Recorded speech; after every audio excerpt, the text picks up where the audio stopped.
Welcome to Nerds Amalgamated, a podcast that covers the latest events in science, pop culture, and gaming. I'm the Professor, aspiring game developer, sci-fi aficionado, and completely and undeniably a geek trying to take over the world. I'll be breaking down the news from tech to gaming.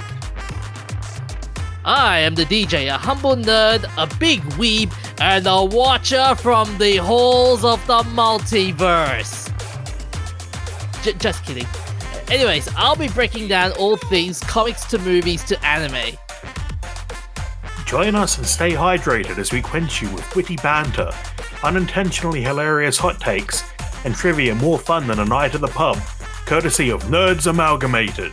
Nerds Amalgamated, episode 196. Welcome to another episode of Nerds Amalgamated. I am the DJ. And I'm the Professor. Why are we so musical tonight, DJ? I don't know. It's the first day of autumn. It's Friday. You know. Tell that to the weather. I know. We've just had the hottest summer in Brisbane in decades. Hasn't gone below 20 for months. Yeah, I've been trying to get some sleep, and I still can't get any sleep. So what have you been up to in these last few days, besides trying to sleep and all? I've been getting hyped up to go and see Dune Part 2. Yep.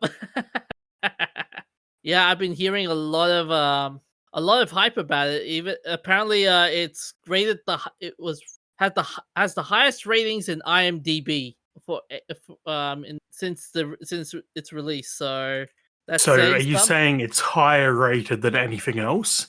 Because I find that hard to believe, because I looked it up and it's only got 9 on IMDb. Surely there's something that's a 9.1. A second. So yeah, it's here we go. It says a 9.1, and here is a full list of Villeneuve's rankings according to IMDb. Dune Part 2, 9.1. Oh, okay. So it's just for...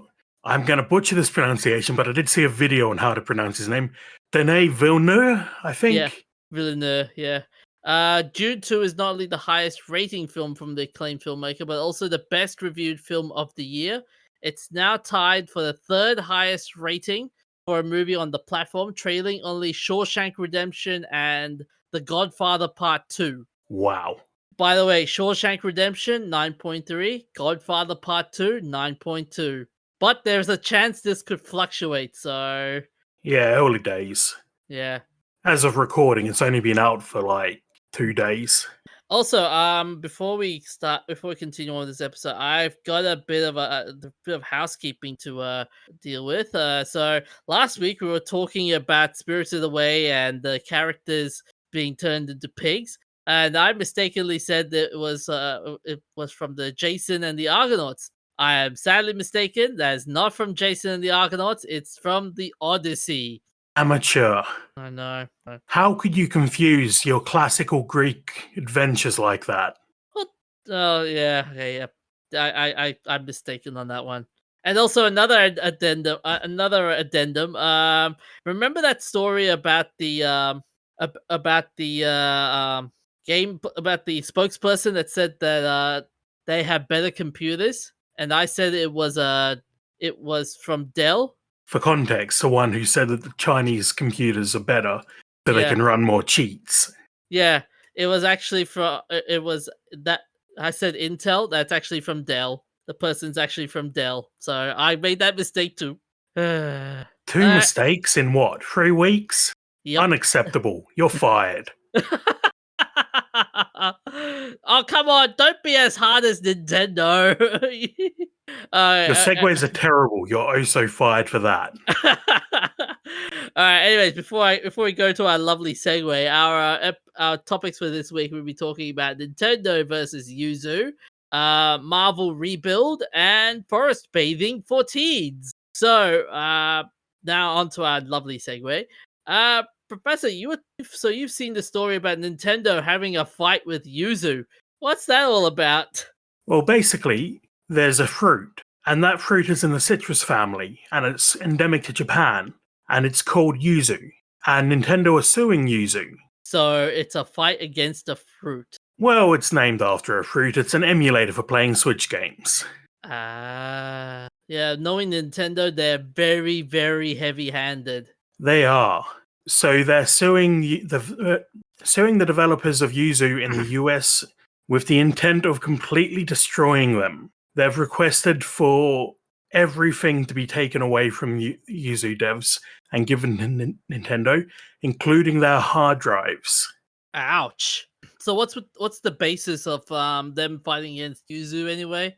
Well, they've accused Yuzu of violating the anti-circumvention and anti-trafficking provisions of the Digital Millennium Copyright Act, which is a 1997, I think, law in the US, specifically about copyright on computers. And while in the past there's been cases that suggest it's okay to have an emulator, those are 25 years old and might not be so relevant, especially with the way the US federal court is going at the moment, where they're re-legislating on a bunch of old cases. And it also doesn't completely clear them for cracking the encryption. Modern emulators require a BIOS or encryption key to be able to play the games, and those have to be taken from a physical console. So you can either take them from your own console, which in the Switch is possible if you have a certain model. They fixed the issue that allowed you to dump your own BIOS, or you can pirate one. Obviously, one of those is more legal than the other. Generally, the DMCA has a provision for backing up your games, and it does include a provision for reverse engineering the DRM on that if you are backing up your own physical copies and not sharing them around. It's the sharing them around that tends to catch people there. So, from what I understand of this, there's the two issues: circumventing the encryption and sharing the BIOS. Nintendo are now suing the developers and using those as the keystones of their case. But it's not really Yuzu's fault, though. Why not? I mean, they create the product, and they create the product, sure, but then them sharing the sharing part, they didn't tell the user didn't tell the people that were using the program to go, hey, share this around to your friends. Like, they didn't say that, did they? So Nintendo suggests that Yuzu are actually responsible for that by providing instructions on how to pirate. Oh. I haven't looked into the Yuzu website myself, so I can't confirm whether they actually do include instructions, but they quote, detailed instructions to get it running with unlawful copies of Nintendo Switch games, and linking to websites to help users obtain and distribute prod.keys, which I am assuming are the encryption keys that Nintendo claims to own. Okay, I'm at the quick start guide of Yuzu, and there are some interesting table of contents, shall I say. Okay, so that link that you've just included, the Switch hardware and software section of the Yuzu wiki, is about homebrew and hacking, and hardware hacking, which also is something that isn't technically illegal, but I don't believe has been tested. And the quick start guide? So the quick start guide guides you through using a glitch to load a custom firmware, which then allows you to dump the keys that you need. So it looks like the process is basically to take an early model Switch, basically any produced before 2018. Apparently it can work with other models, but is a bit more iffy. So you would enter into the RCM, which is a recovery mode, load in your custom firmware, download the decryption keys and firmware that you need to run Yuzu, and it also includes instructions on dumping copies of games that you have purchased, which is technically legal as far as I'm aware. So I don't see anything here initially that looks suspicious to me. Although it does make me wonder, though, the decryption keys might be what is called an illegal number. So an illegal number is originally a term coined to describe the DCSS code, which was an encryption key that would break DVD DRM. Okay. And it's an illegal number because it's a binary representation of the sorry, no, it's a hexadecimal, I think, representation of the code. And those are represented in numbers and letters in hexadecimal. You go 0 to 9, then A to F. It's hexadecimal because there's 16 units. I have the Reddit link. Someone posted the legal number. Okay, that's a Nintendo Switch key, it looks like. And yes, they are calling that an illegal number. So, okay, from what you've been saying, so is this a frivolous lawsuit, or is is there any grounds to is there any ground merit onto this? I'm worried that even if there isn't any merit to it, there will be a chilling effect on emulator developers. The case, I think, will probably go through, and Nintendo will probably win it because they have billions of dollars, and the people who develop Yuzu don't. So even if they could want to fight it, they probably can't. Because Nintendo will win the war of attrition. Yeah. Because these legal cases, it's a war in attrition essentially. Yeah, that's how a lot of these big cases tend to go, I think.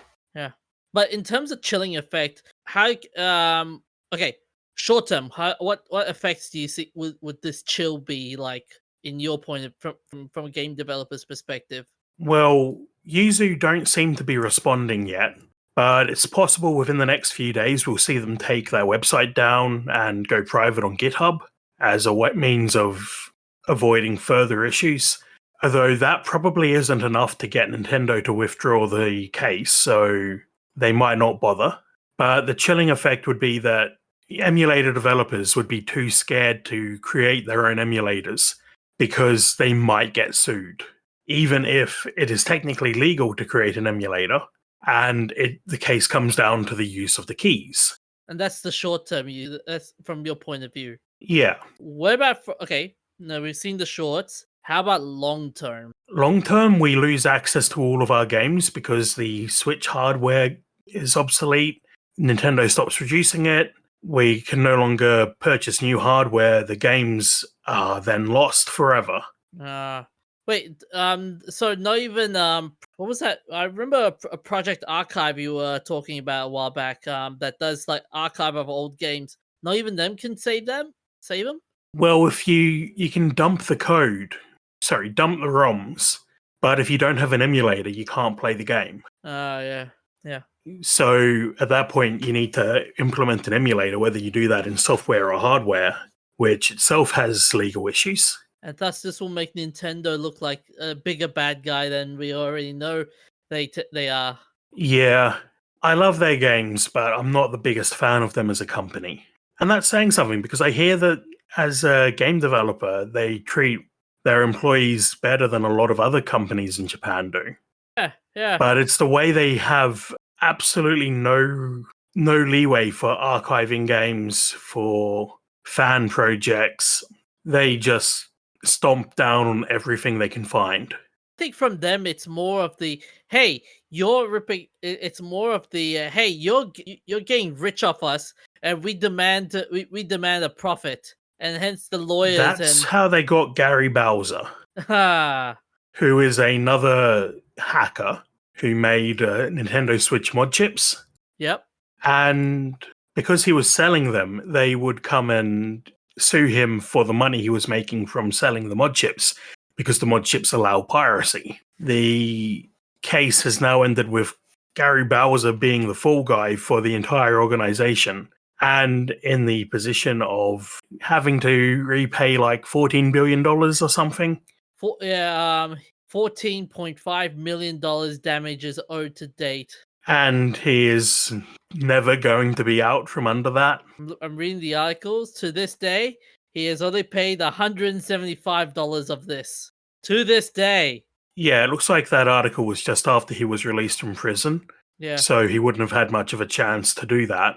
The other thing is that in prison, the jobs that you work for can, in the US, I don't know about other countries, pay you below minimum wage. Yep. So that's a whole other issue, but he might just be in the position that he's only earned a tiny amount of money while being in jail. So that's why it's so low, and he's going to make more money now he's out, but it's unlikely he'll ever make $14 million.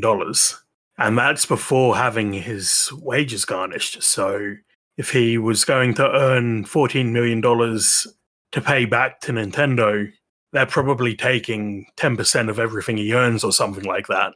So he'd need to earn $140 million in the rest of his life, which not very likely. Nope. So I'm really hoping that the Yuzu devs don't get hit with such a huge damages. Although it does worry me that in May 2023, when Legend of Zelda Tears of the Kingdom leaked, Yuzu's Patreon membership doubled. Though I will say this though, like the fallout from this has been interesting. Like a lot of people have condemned Nintendo to be like, "Hey, Nintendo, what the hell? What the fuck are you doing? You're being too heavy-handed in this. Get the fuck out of here." They don't care. Why would they care about people on the internet being mad? They only care if they lose money. And the only way they're losing money is if people stop buying Pokemon, and that's not going to happen. I think it comes down to goodwill in terms of, hey, this what we're seeing with Nintendo doing is it will damage the goodwill of a lot of people that want to buy Nintendo products in the long run. I don't know that that's a big enough percentage to make a difference, especially since Nintendo has no goodwill for fan projects anyway. Like, there's companies like Valve, where if you want to make a fan project, they will almost certainly let you go ahead with it. Most famously would be Black Mesa, a remake of Half-Life 1. They basically gave them permission to do whatever they want as long as they don't rip off any assets, and they even let them sell it on Steam. And they finished that game after how long it was? Like a decade. Yeah. Longer than a decade. Yeah, the first release was 2012. The full release was 2020. And they started developing it in 2004.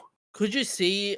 I saw one of the remarks in that article. They were saying that, oh, this lawsuit will curb piracy. Do you reckon that's? I think that's cap.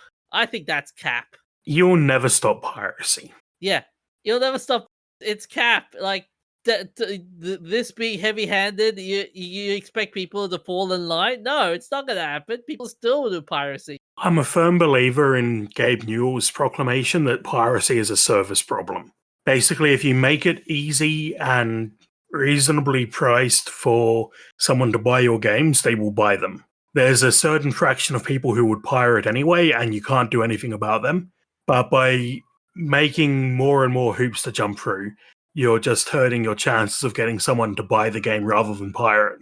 What's also going to be interesting is how many game companies are we like? If Nintendo does this, it's only going to be a matter of time before other game companies will see go, hey, if Nintendo can do that, why don't we try that out and see how much money we can get out with the emulators? Yeah, I wouldn't be surprised to see Sony go after, I can never remember the name, RPS CSX3 or something.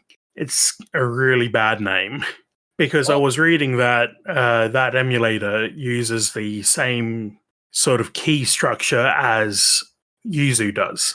So you have to dump your own keys. There is the EPSXE OpenGL plugin, RetroArch.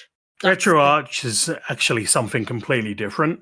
It's a way to use emulators. It's like Steam for emulators. It's not an emulator itself. Okay. I mean, hell, Nintendo could Here go we go. RPCS3 is a PlayStation 3 emulator. Okay. And then they have RPCS4, and I'm assuming RPCS5. No, PCSX5. Yeah, open season for game companies to go after other emulators to if Nintendo succeeds in this, it'll be open season. Yeah, it would be. Okay, here's a crazy idea though. Could you see emulator companies go into the dark web if it becomes too much? Absolutely. Like I said, you can't stop piracy. There will be a way to distribute pirated content. If that has to go into the dark web, then it will go into the dark web, and you've effectively just swept the rug over it. Oh damn. Yeah, but the problem with if you want to go to the dark web isn't like dangerous for your PC. Like you have to get like multiple PC VPNs and antivirus guides just to get into it or Yeah, something. it's risky, but not the end of the world. And if you're going to a known site through the dark web, then you're pretty safe. So you've just got to get your hands on the address of a legitimate site, and that'll get passed around somehow. So you'll be watching this with with open eyes, I'm assuming, Professor. Yes, I will be following it closely. So let's go to our next. Shall we go to our next topic? Go on. All right. So I was initially wanting to talk about Mary Poppins and how they've changed the ratings, but an interesting article landed on my lap this week, and it was talking about Marvel and how they're going to rebuild itself after a couple of disasters, aka Madam Web, They've had a bunch of underperforming movies in the last few years.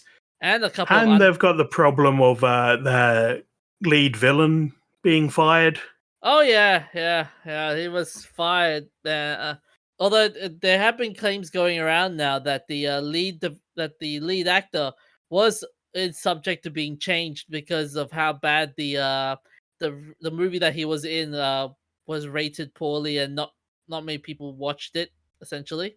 But yeah, it was not only the movies but also the TV shows that were poorly performing as well. So now Marvel has decided that we're going to be doing some changes around itself.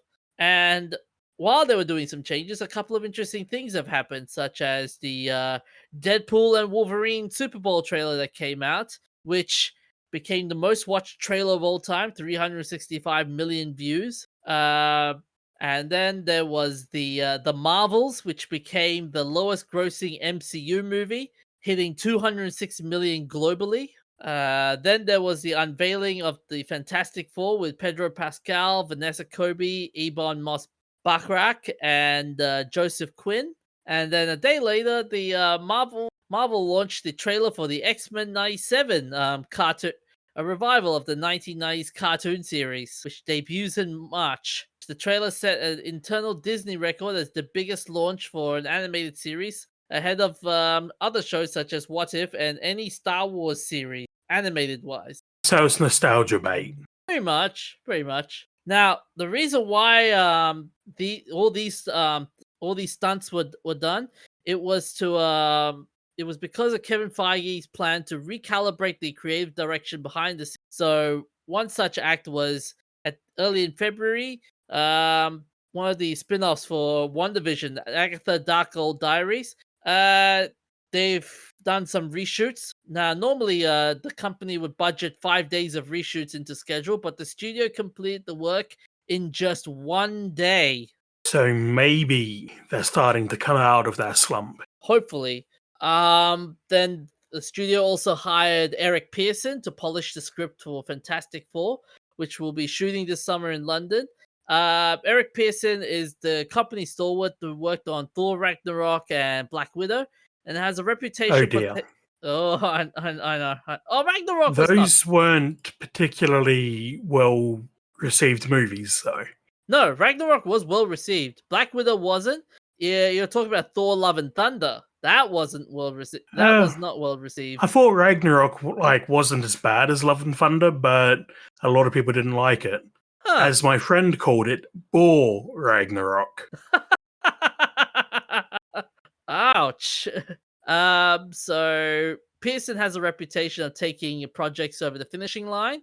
The stakes for that are high as the studio is searching for characters and actors who can carry its universe forward after the exit of Robert Downey Jr. and Chris Evans.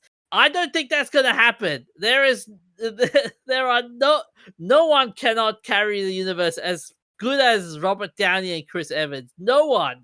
And then Marvel also hired Joanne Carlo, the showrunner of the FX series The Bear, to work on the Thunderbolts, aka not Suicide Squad. And the film Is that what the Thunderbolts are? Are they another group of villains? Or sent on secret missions. Yep.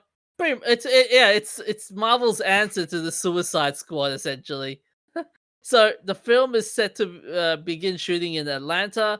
Her hiring adds flair of prestige to the project, which stars Florence Pugh, and added to, according to sources who has read previous drafts of the script, centers on villains and anti-heroes going on a mission that was supposed to end with their deaths. What is this? Some kind of Suicide Squad? Oh boy. So what else has happened? Marvel is also cleaning up the mess that Jonathan Majors has created with his high-profile court case. They dropped Majors hours after the conviction and rewriting those movies. The first of the new Avengers movies was supposed to is due in 2026. Was initially titled Avengers: The Kang Dynasty, but will give a new title to remove the character's name. Those sources say that even before Majors' conviction, the studio was making moves to minimize the character after Quantum Mania grossing 476 million. I'm surprised they didn't just recast him because of the whole multiverse thing. But that would be a pretty hard. It'd be a pretty hard sell to try and I don't think so. Okay, I mean, You know how multiverse works, right? It'd be the same character but different faces, essentially. Yeah. I don't see why that would be a hard sell. As long as they pick someone good to play him, or her, they could even do a gender flip and blame it on the multiverse.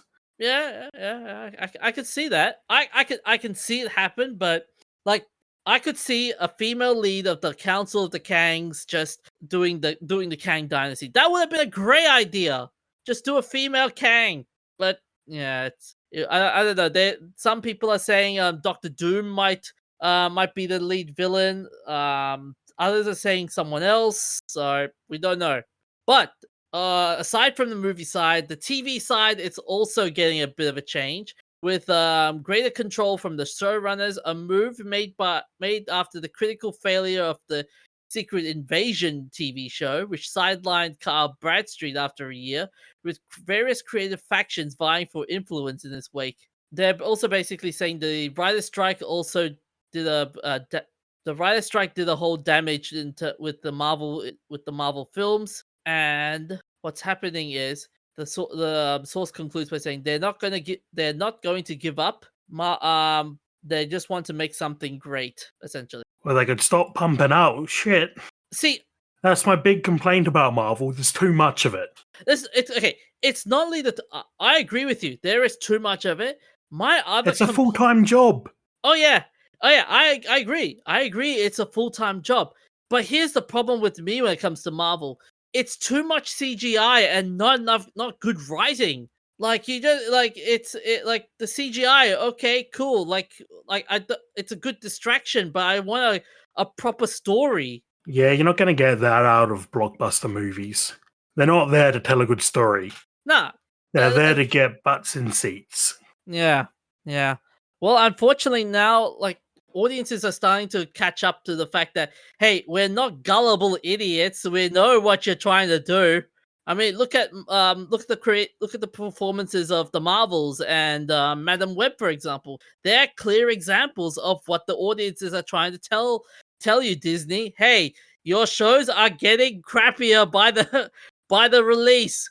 Give us some good content. And I'm hoping that the Deadpool Wolverine movie will try and help will try and regain some faith with the audience. Hopefully. But anyways, that's my rousing speech over. Yeah, I'm not convinced that we need more Marvel. It's okay to let things end. Interestingly,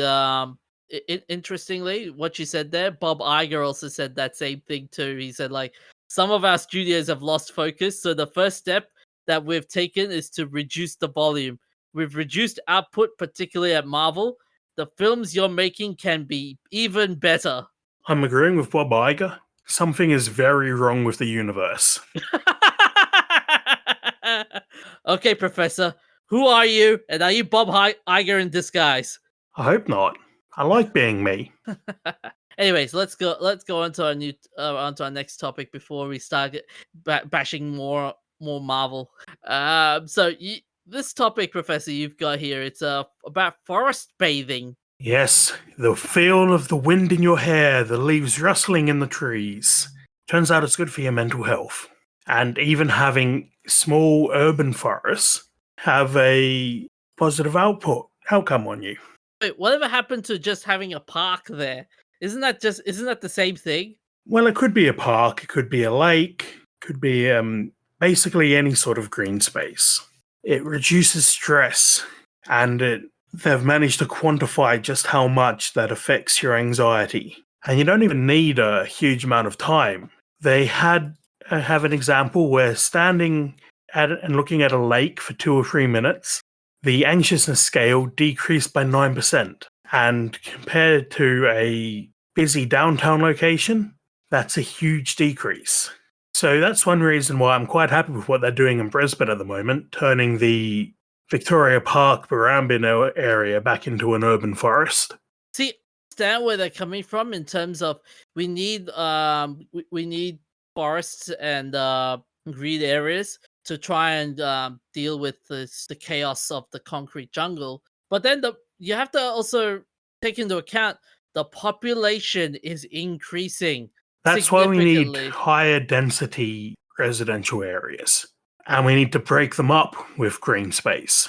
Rather than having urban sprawl, we should be collecting into hubs and having green space in between. Thing you have to consider is who is going to maintain this. Is it going to be your local council, or is it going to be a state government thing, or is it going to be a federal government thing? If that's going to be another problem you have to consider.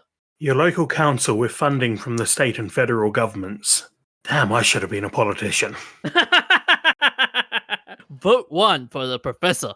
He will help you through the darkest days and send you to the brightest of the nights.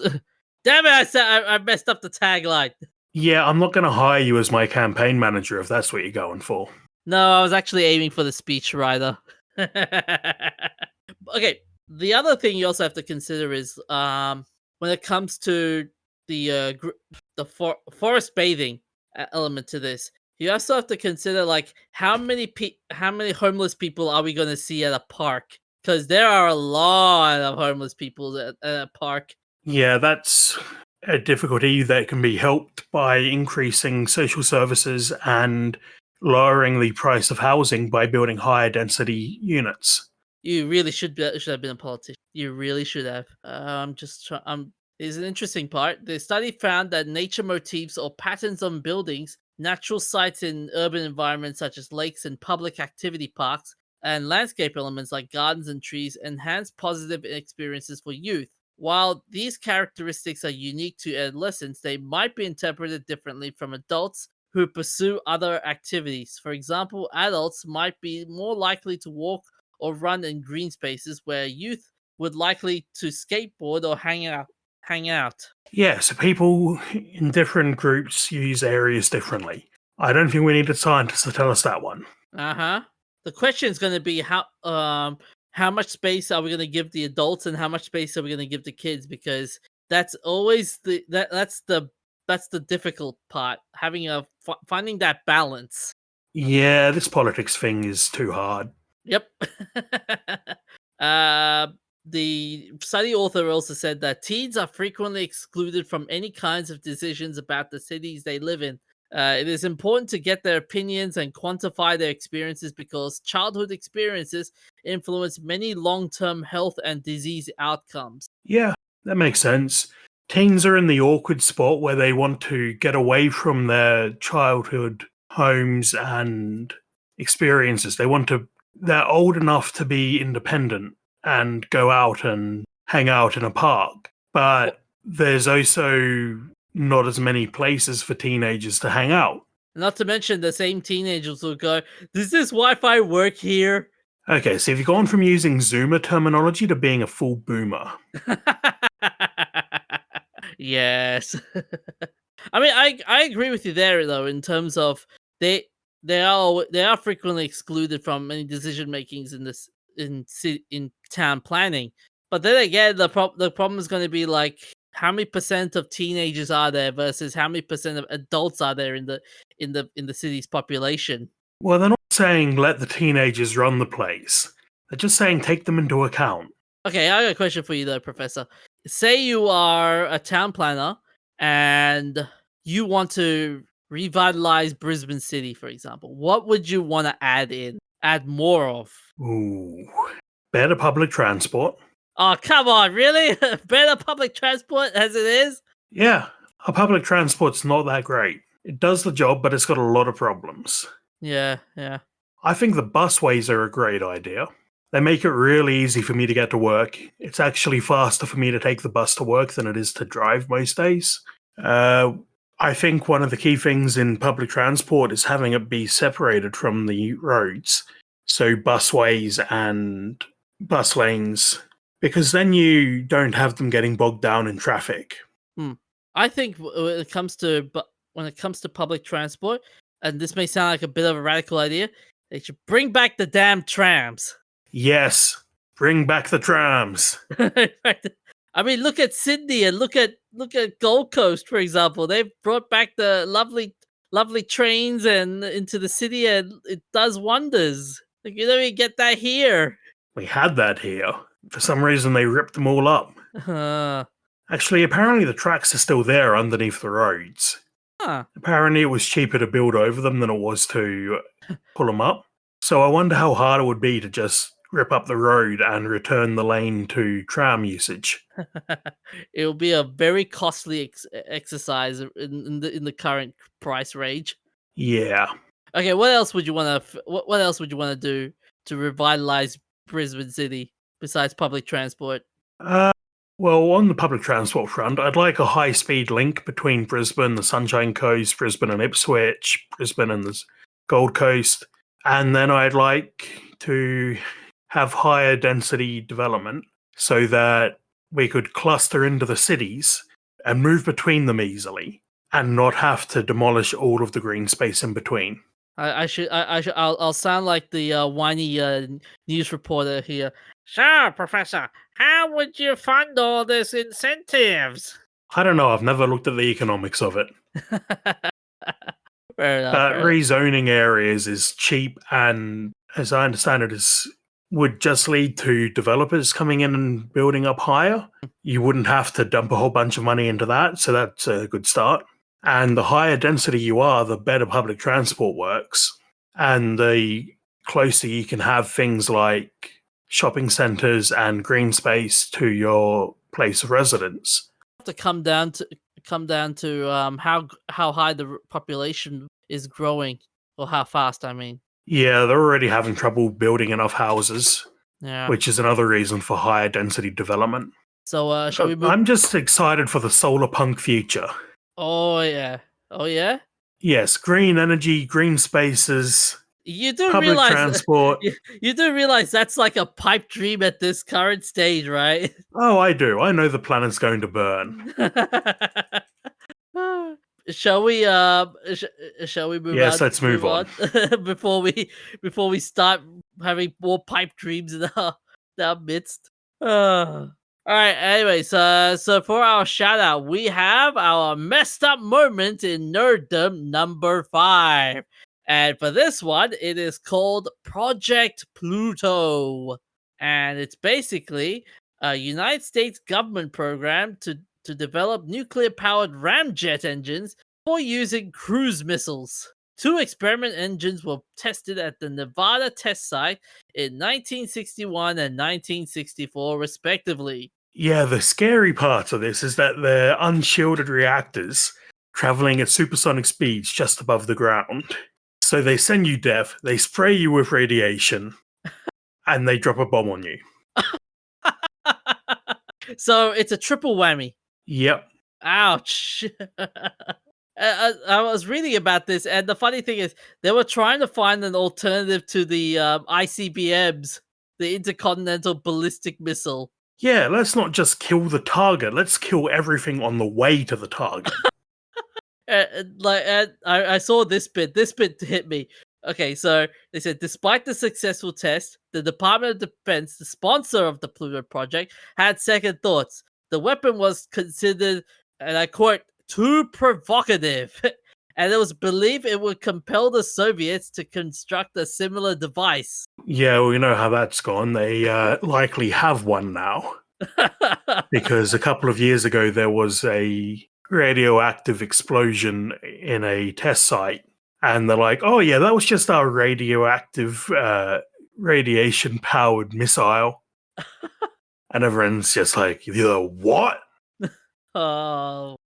So, the it so the intercontinental ballistic technology has proven to be more available than previously thought, reducing the need for such highly capable cruise missiles. It had several advantages, such as less ground support and maintenance, can be launched in minutes instead of several hours, and so was less vulnerable to nuclear first strike.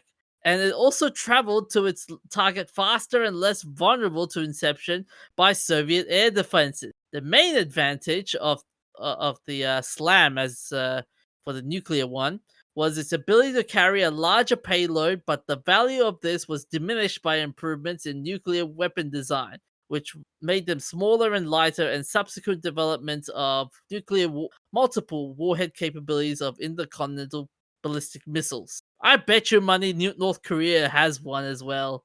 Nah, North Korea aren't that great at flinging stuff, and we'd know if they had one because they need to test it in the air, and someone would notice that. Yep. Like this test, the Tory engine that they tested in the US Yeah. used massive air tanks Oh. and was fixed in place on the ground. Because part of the design of a ramjet, you basically get going super fast. So they would have attached a rocket to it to launch it to its operating speed, and then rely on the compression of the air coming into the nozzles of the engine. So that requires a massive test site and a significant, if they were going to test it in the air, a significant, they'd be launching basically a nuclear bomb over their own people. Oh, yeah. Because testing it over anyone else would be counted as an act of aggression. And the cleanup would be a really hellish cleanup. Yeah. Here's an interesting thing for you. On the 1st of July 1964, 7 years and 6 months after it started, Project Pluto was cancelled. Merkel hosted a celebratory dinner at a nearby country club for project participants where slam Titaks and bottles of Pluto, in quotations, mineral water, were given away as souvenirs. At its peak, Project Pluto had employed around 350 people and 100 at Livermore and 100 at Site 401, and the total amount spent was 260 billion, which is equivalent to 1,885 million in 2022. That's a spicy meatball. Very spicy. Yet another example of wild Cold War scientists who were basically like, you know what? Just because we can doesn't mean we shouldn't. Alright, anyways, on to our wacky movie. And this wacky movie is very wacky. So on the 28th of February 1992, Memoirs of an Invisible Man premiered. And this was directed by John Carpenter and included a star cast of Chevy Chase, Daryl Hannah, and Sam Neill. And here's the plot. Nick Holloway is made invisible during an accident when Jenkins finds out about Nick. He was set to recruit him into the world of espionage, seeing the potential for an invisible CIA agent. When Alice Munro falls in love with Nick, they are forced to flee the attention of Jenkins. Nick also has the problem of living invisibly whilst trying to find a cure.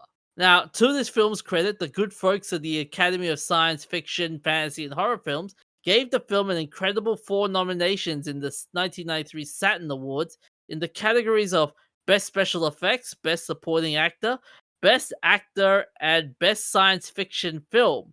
But this movie had a lot of drama involved in the production before and after. So, in 1986, Henry F. Saint's Memoirs of the Invisible Man was still unfinished, while Hollywood agent William Morris gave it to Chevy Chase to read. The actor instantly got interested, which led to a bidding war among studios. Warner Brothers paid 1.35 million for the film rights. William Goldman was assigned to write the screenplay in the 1980s, by which Ivan Reitman was attached to direct it. It was Goldman's first screenplay after what he called his leper period, when was in no demand to write scripts. He attributes his comeback to being represented by the CAA. And who are the CAA? I think it's the Californian Actors Association or something like that. Corporate Artist Agency. There we go. You said corporate, you meant to say creative artists. Ah, my mistake. The project was a vanity project shepherded by Chase through the studio. This film was billed as a Cornelius Productions. Cornelius was Chevy Chase's real first name. He wanted to make a film about loneliness of invisibility, intending the film to be a bridge into less comedic roles. Goldman did 3 script drafts of the script, and Warner was prepared to greenlight the film. Ivan Reitman was originally set to direct the film, but when he and Chevy Chase constantly had heated arguments over the film's tone, Reitman refused to work with Chase and demanded the studio choose either him or Chase. They chose Chase. Goldman also left the project saying, "I'm too old and too rich for this shit." He later said that Mark Canton, the head of the studio, did not pay the writer for all his work, causing Goldman to initiate a lawsuit against him. An alternate ending to the film showed Alice giving birth to an invisible child. Carpenter later stated that this ending was cut because Warner Brothers was worried that about the audience would react to an invisible baby as if it were a freak, an unfortunate and innocent diabolical child. Warner Brothers is in the business of making audience-friendly, non-challenging movies. I was aware of this when I signed on, so I guess I shouldn't complain.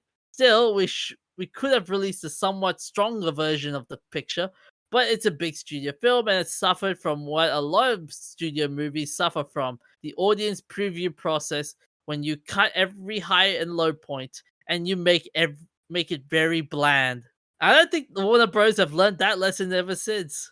Nope. That reminds me of the Dune movies, changing the word jihad for crusade because jihad is not the best association these days. Wait, did that actually happen? Yeah. Huh.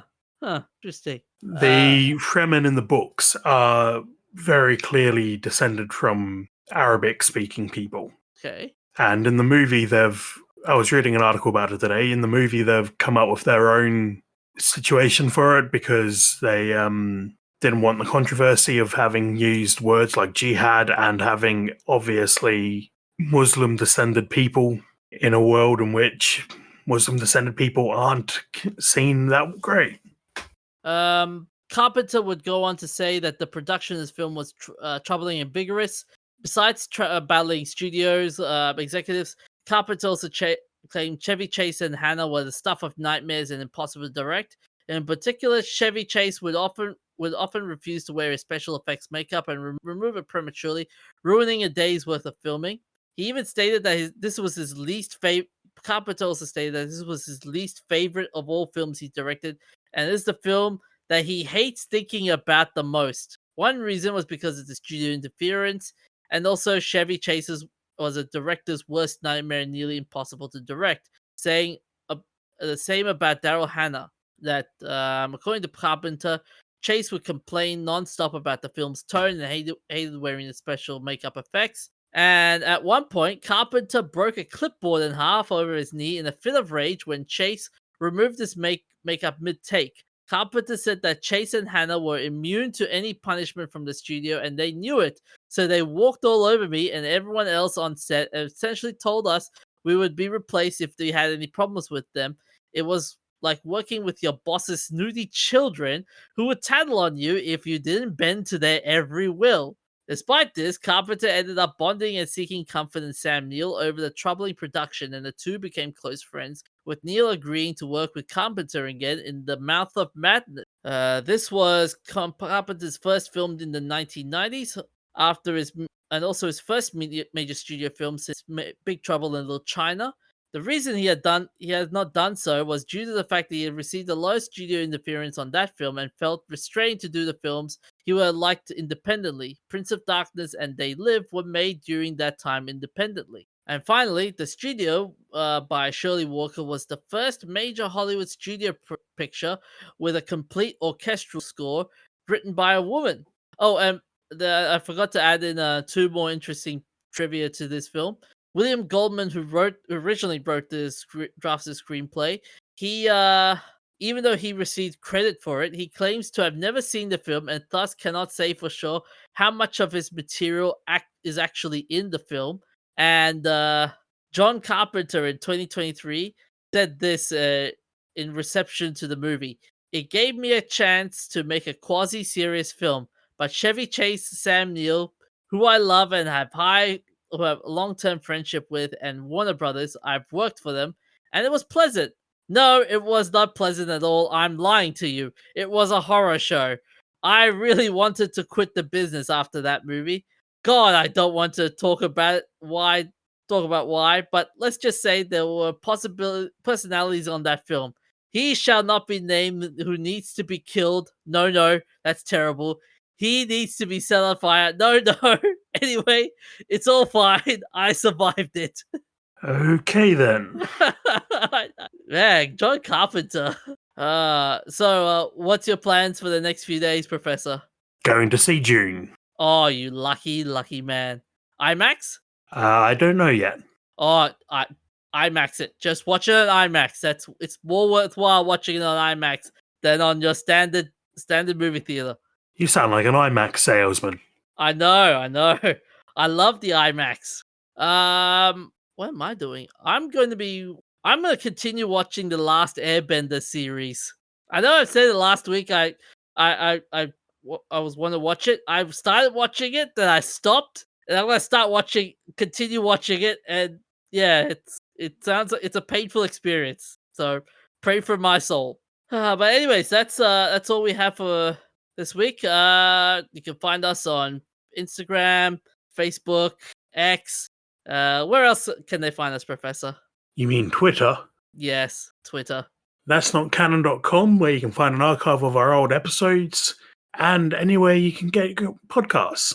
And YouTube. Don't forget YouTube, where we have our nerdy bits. Anyways, that's all we have for this week. Stay happy, stay nerdy. See you guys. Look after yourselves and stay hydrated. Here we go.